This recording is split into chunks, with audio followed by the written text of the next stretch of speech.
Hello everyone, in this quick video I'm going to show you how you can easily download and install RedNote application onto your mobile. By following the few simple steps that I show you now, you'll be able to download and install RedNote application onto your mobile very easily. So make sure to watch the video till the end so you don't make any mistakes. By saying that, let's start the video.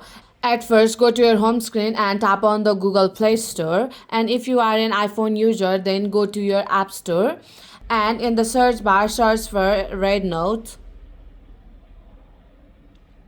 And if you see this type of application with this type of sign, then you have to tap on install.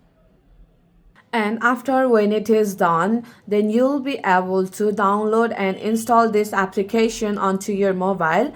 So my friend, that's it. If you find this video helpful even 1%, consider subscribing and leave a like. I'll be back with another problem solving video like this. Thanks for watching.